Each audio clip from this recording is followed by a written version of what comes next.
మనం జైలుకి పంపించిండు. ఏమరుగుతుందా? ఉరిగేది ఏమో అని చెప్పు. దాంతో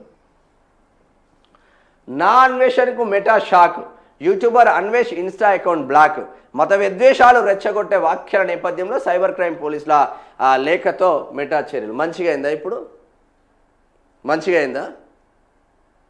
వీళ్ళు హిందువులకు వ్యతిరేకంగా మాట్లాడే వాళ్ళంతా ఎవ్వడు హిందూ కాదా? ఓపెన్గా చెప్తున్నా నేను.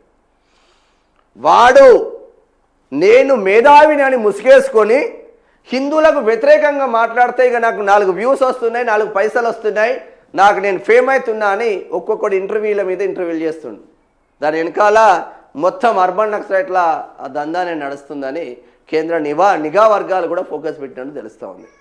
నా అన్వేషణతో పాటు ఇంకో కొంతమంది తెలుగు రాష్ట్రాల్లో ఉన్న అర్బన్ నక్సలైట్ల పైన ఫోకస్ పెట్టినట్టు మన దగ్గర స్పష్టమైన కొన్ని ఉన్నాయి. అవి ఎప్పుడో నాకు తెలిసి ఈ మధ్యలో ఒకరిద్దరు అరెస్ట్ అయ్యే అవకాశాలు కూడా ఉన్నాయి. నా అన్వేషకు Meta shock, YouTuber Anvesh Insta account block, మత విద్వేషాలు రెచ్చగొట్టే వ్యాఖ్యల నేపథ్యంలో సైబర్ క్రైమ్ పోలీసుల లేఖలో మెటా చర్యలు. ఇప్పుడు మంచిగా అయిందారా? ఏది పడితే అదే మాట్లాడతాం, విచ్చలవిడిగా మాట్లాడతాం, మాకు ఒరిగేది ఏమున్నది? మళ్ళీ ఈ దుర్మార్గులు ఏం చేస్తారంటే, వాడు ఇండియాలో ఉండడు. ఇప్పుడు మోడీని తిట్టటోడైనా, నరేంద్ర మోడీని తిట్టటోడైనా, భారతదేశాన్ని తిట్టటోడైనా ఇండియాలో ఉండి తిట్టాడు. వాడు బయట కంట్రీలో ఉండి ఇక వానికి ప్రతిపక్షాల నుంచి ఫుల్ డబ్బులు పోతాయి. ఇక నువ్వు ఏం తిట్టినా నడుస్తుందిరా బాబు అని వానికి ఫుల్ సపోర్ట్ చేస్తారు. వాడు ఇష్టం ఉన్నట్టు తిడతాడు. ఇక వీడు కూడా గదే బాపతి. హిందువులందరూ అన్ఫాలో చేస్తుండ్రు, హిందువులు మొత్తం అన్ఫాలో చేస్తుండ్రు. క్రిస్టియన్ ముసుగేసుకొని హిందువులను టార్గెట్ చేస్తూ ఉన్న ఇటువంటి దుర్మార్గులు చాలామంది ఉన్నారు రాష్ట్రంలో, దేశంలో.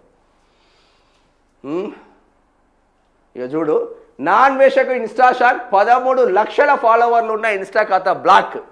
పోలీసుల లేఖతో చర్యలు తీసుకున్న సంస్థ ప్రముఖ తెలుగు యూట్యూబర్ అన్వేష్కు మెటా షాక్ ఇచ్చింది.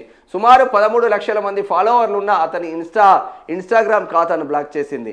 అన్వేష్ గతంలో భారత్ హిందూ దేవులపై చేసిన కొన్ని వ్యాఖ్యలు వివాదాస్పదమైన సంగతి తెలిసిందే. దేశ ప్రతిష్టను దిగజార్చేలా ఆయన మాట్లాడారని, మత విద్వేషాలు రెచ్చగొట్టే వ్యాఖ్యలు చేశారని నటి కరాటే కళ్యాణి పోలీసులకు ఫిర్యాదు కూడా చేశారు. దీంతో విచారణ చేపట్టిన సైబర్ క్రైమ్ పోలీసులు అన్వేష్ పోస్టు ఇన్స్టాగ్రామ్ నిబంధనలు కూడా ఉల్లంఘించినట్లు గుర్తించారు. దీంతో ఈ అకౌంట్ పై చర్యలు తీసుకోవాలని మెటాకు లేఖ రాశారు. ఆ పోలీసులు పంపిన ఆధారాలను పరిశీలించిన మెటా తమ గైడ్ లైన్స్ అతిక్రమించిన నా అన్వేషణ అకౌంట్ బ్లాక్ చేసింది. మంచిగా అయిందారా? ఇప్పుడు మంచిగా అయిందా? సీతాదేవి పైన తిడితివి, రామును తిడితివి, మరి ఇదే హిందూ దేవుళ్ళ పైన తిట్టే ఈ దుర్మార్గులందరూ ముస్లిం దేవుళ్ళ పైననో లేదంటే క్రిస్టియన్ దేవుళ్ళ పైన ఎందుకు తిట్టారంటే, వాళ్ళు అదే కోణంలో ఉండి వర్క్ చేస్తారు కాబట్టి హిందూ దేవుళ్ళనే టార్గెట్ చేస్తారు. ఇలా టార్గెట్ హిందూ దేవుళ్ళు, హిందువులు. వేరే మతాల జోలికి, ముస్లిం మతం జోలికో క్రిస్టియన్ మతం జోలికో పోరు వీళ్ళు. ఎందుకంటే వాళ్ళు అదే వర్గాల నుంచి వస్తారు కాబట్టి ఆ కాన్సెప్ట్ ఉంటారు. కేంద్రం ఫోకస్ పెట్టింది బిడ్డ. తెలంగాణ రాష్ట్రంలో ఒక 3 పని కాబోతుంది త్వరలో. అరే విచ్చలవిడితనం ఉండొద్దురా నాయన.